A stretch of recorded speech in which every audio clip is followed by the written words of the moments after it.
Hey, good morning, y'all. Help me, Pat.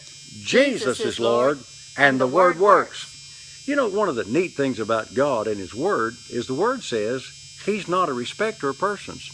God won't do for me what He won't do for you, and I got good news, Pat. He won't do for Brother Copeland or anybody else what He won't do for us. That's right. Because it is a, help me, whosoever gospel, and it's what things soever you desire. Well, and when you get the desires of your heart, oh man, it's how sweet it is. The Bible says it's like a tree of life. Now watch this. This is my wife. I've been married to her for 50 years. Well, we found out after we'd been married a long time and in the ministry that what things soever we desire. Well, we desired an airplane. Now, we've had 4 or 5 since this one, but we still have it. We've had it for 35 years, and it's still perfect. In fact, you know, we fly it to carry the gospel, and I've been all over Central America, the Bahamas, every place else to preach the gospel because God grants me and y'all, help me, the desires of your heart. Somebody says, well, I don't have one. You probably never asked for one. You know, I've got a pickup truck. I've got a nice car. Pat's got a car. But we desired that and we asked for that, and God granted us the desires of our heart, and help me, He will grant you the desires of your heart. But you got to ask. That's right. If you don't ask, you can't receive. And if you don't receive, you don't have the blessings. This is what it says. We're going to just preach this a little bit. 1 John chapter 5, verse 14. This is the confidence that we have in Him, that if we ask anything that's according to His will, and you find out His will by going to the Word. If you ask anything, help me, anything according to His will, His Word, then go ahead.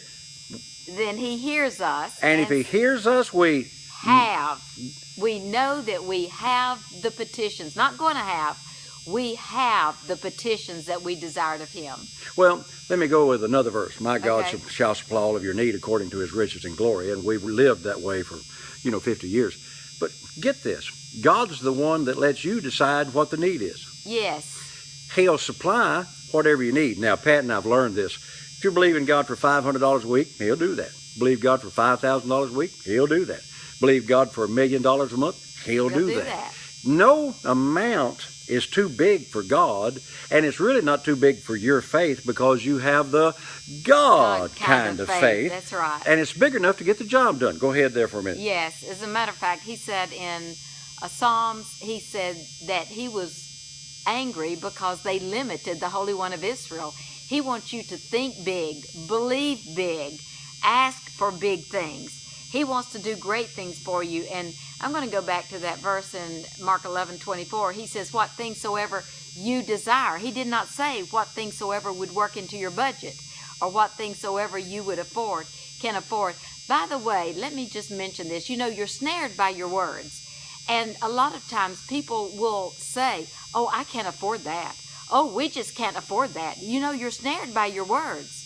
Joshua and Caleb said, we are well able. So your confession should be, we are well able. We can buy whatever we desire because it's not based on your income. It's based on your Father's covenant promise. And I have a covenant promise, and we got to go. Hey, y'all have a great day. Ask God for big things. I just got to say this. You're not going to ever make God mad because you limited Him. That's right. Ooh, our vision today is greater than it's ever been.